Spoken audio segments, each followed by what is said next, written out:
Hello, friends, and welcome back to Malicious Compliance Stories. We're starting today's video with a story that proves karma isn't just real, it runs on gasoline and starts at 6 a.m. sharp. But before we begin, best way to support our channel is to leave comments, like, and subscribe with the turned-on bell so you don't miss the new video every single day. Here we go. My neighbors were nightmare partiers, so I made sure they never slept in again. 4 years ago, I did something I dreamed about since I was a kid. I built my own house. Not just any house, a brand new home in a freshly developed neighborhood less than 30 minutes from my hometown. It was supposed to be perfect. Quiet streets, friendly neighbors, and the pride of owning something that was truly mine.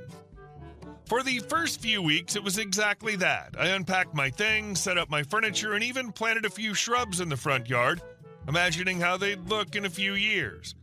Then my next-door neighbors moved in, and that's when the dream started to unravel. At first, I didn't think much of their loud gatherings. Maybe they're just celebrating the move, I told myself. Housewarming parties, meeting new friends. It'll settle down. It didn't. What started as occasional weekend get-togethers quickly turned into full-blown ragers 3 or 4 nights a week. Music thumped so loudly that my windows vibrated. Shouting, laughter, and the occasional sound of breaking bottles carried straight into my bedroom, even with the windows closed. And the next morning, their lawn looked like a landfill had exploded. Empty beer cans, plastic cups, and food wrappers littered their yard, and since we lived in an area with frequent breezes, half of that trash ended up in my yard. I tried being patient, I really did, but after the third sleepless night in a row, I snapped. I started calling the police. At first, they'd show up an hour later, long after the worst of the noise had died down. The parties would quiet for the night, only to start again the next evening. After a while, the dispatchers recognized my voice. I'd call, and before I could even finish explaining, they'd sigh and say, "We're sending someone." I filed complaint after complaint with the HOA, but nothing changed. The fines they issued were clearly just a cost of doing business for my neighbors who treated them like a minor inconvenience. Then came the breaking point. One Saturday afternoon, I was trying to enjoy a rare moment of peace when an ear-splitting screech of feedback blasted through the neighborhood. I nearly spilled my coffee. I rushed outside to see my neighbors setting up a full PA system in their backyard. Not just a Bluetooth speaker, an actual professional-grade setup with microphones and amplifiers. Why? Their excuse? A children's birthday party. Now let me be clear. We don't live on sprawling acreage. Our backyards are tiny. The houses are close together and sound carries like we're in an echo chamber. There was absolutely no reason for a PA system unless their goal was to ensure the entire city heard their kid blowing out candles. The noise was unbearable. Music, screaming kids, and a grown man shouting into a microphone like he was hosting a damn concert. This time, I wasn't the only one fed up. Half the street called in noise complaints. When the cops arrived, I watched from my window as the officer spoke to the neighbor. And what did Mr. Party House say? "I don't care." Just like that. No apology, no remorse. That was it. I marched inside, fired off one final HOA complaint, and this time I didn't hold back. I threatened legal action, not just against the neighbors, but against the HOA itself if they didn't enforce their own rules. Miraculously, it worked. The fines got heavier, the warnings got stricter, and for the first time in months, silence. Now, here's where things get delicious. See, after 4 years of sleepless nights, I'd learned a few things about my neighbor. 1, he was a construction worker. 2, his schedule was brutal. Early mornings, long hours, physically exhausting work, which meant weekends were his only time to sleep in. And that's when inspiration struck. Every Saturday, like clockwork, I wake up at 5:45 a.m., I brew my coffee, I stretch, and then at exactly 6 a.m., I fire up my lawnmower. Not just any lawnmower, mind you, a gas-powered beast that sounds like a chainsaw mixed with a jet engine.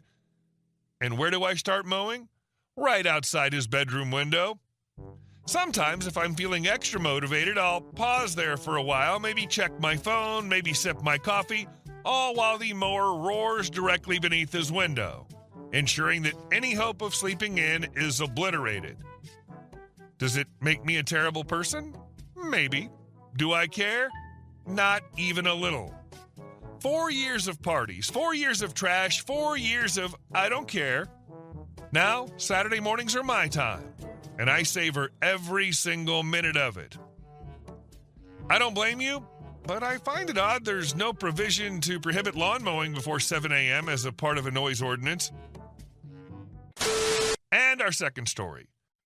I'm disabled, and they kept trapping my car. My spouse and I rent one half of a duplex that was originally a single-family home. The property has an attached 2-lane driveway and a split 2-stall garage, meaning each unit gets 1 lane and 1 garage space.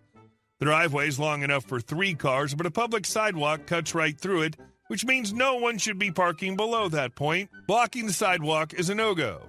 Our neighbors, however, don't use their garage for parking. They've filled it with storage, so they always have 2 cars parked in their half of the driveway. That means when they have guests, those guests are supposed to use the street, but instead their visitors often act like my driveway is a public parking lot. When they first moved in, their guests would occasionally park in my spot. It was annoying, but when we politely asked them to move, they were apologetic, and the problem seemed to stop. That is, until recently, when one particular guest started showing up twice a day, every day.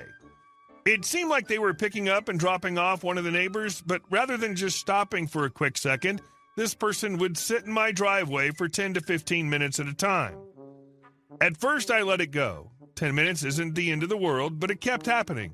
There were several times when I was trying to leave for work or coming home, and their car was just sitting there blocking me. What really started getting to me, though, was the thought of an emergency.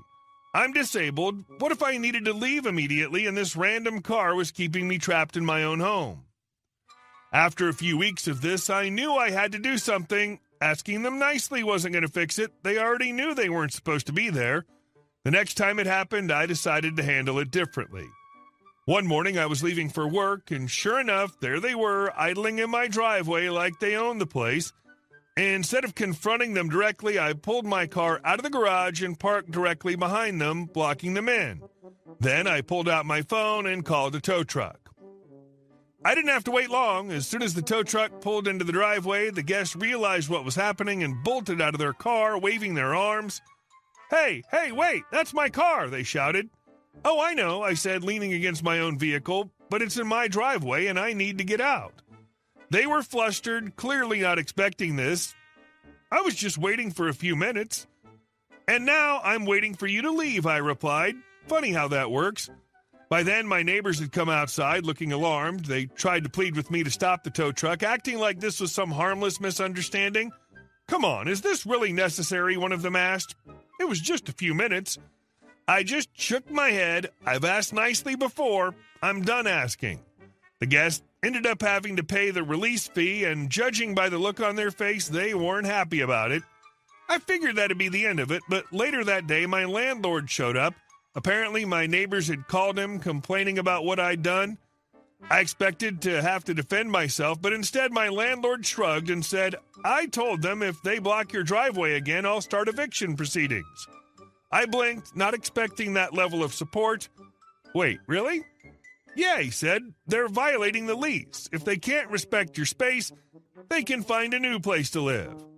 After that, the problem disappeared. The guests never parked in my driveway again, and my neighbors, who used to at least throw a forced hello in my direction, stopped speaking to me entirely, which honestly was a win.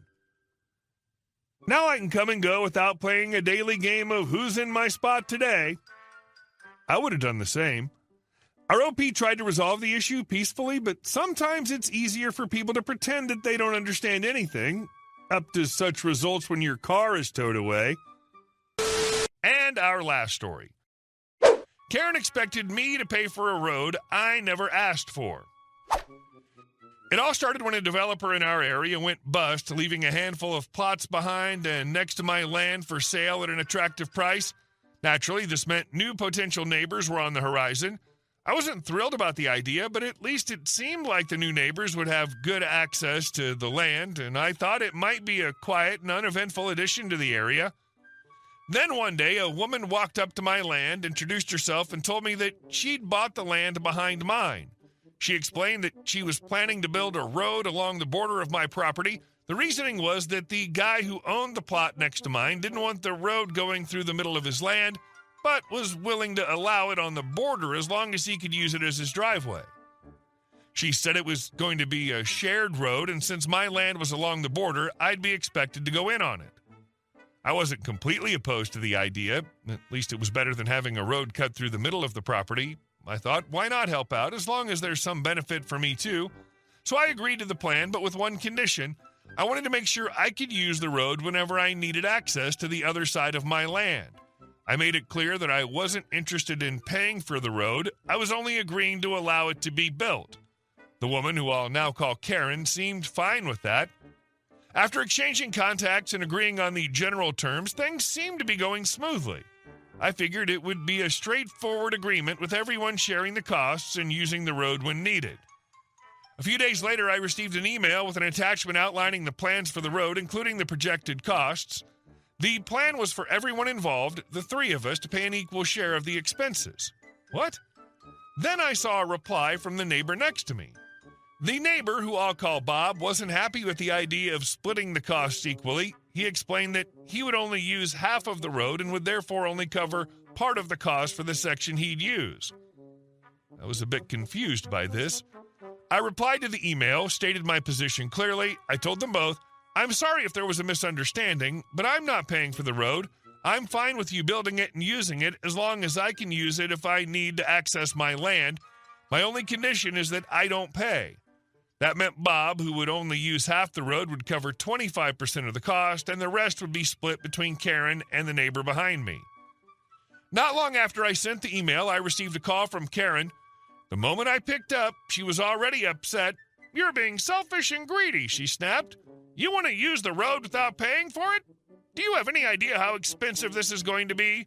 She went on about how I was a jerk for not wanting to pay and how unfair it was that I expected to use something others built without chipping in.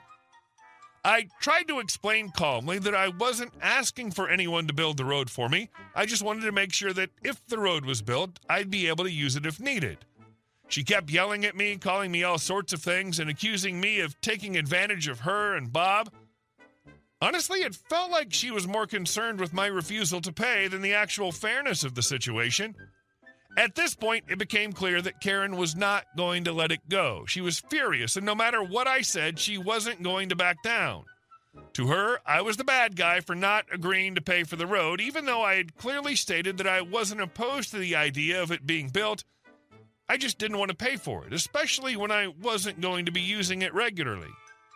In the end, I decided to stand my ground. I wasn't being unreasonable, and I didn't think it was fair to expect me to cover costs for a road that I wouldn't be using. Karen continued to complain, but I stayed firm in my decision, hoping that eventually she'd realize that the situation wasn't as simple as she made it out to be. And so the drama continues. Karen and Bob are still working out how to handle the situation, and while I don't know what the final outcome will be, one thing's for sure, I'm not backing down. Sometimes standing up for yourself, even in the face of someone's anger, is the best way to protect your rights. They should be happy that you allow it to build the road. It's not your problem that the place behind yours is not having a direct connection to a road. Karen had many possibilities to figure out this problem before she signed the contract. Hey guys, thank you all for watching the video. I'll see you in the next one.